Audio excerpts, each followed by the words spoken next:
সব থেকে সুন্দর সম্পর্ক হলো দিদি বোনের সম্পর্ক, যে সম্পর্কে কোনোদিন বিচ্ছেদই হয় না।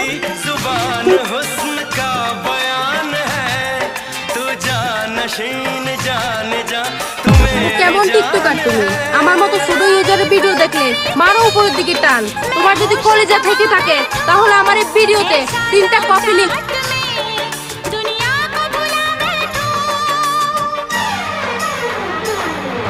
जरा फिर से कहना किसी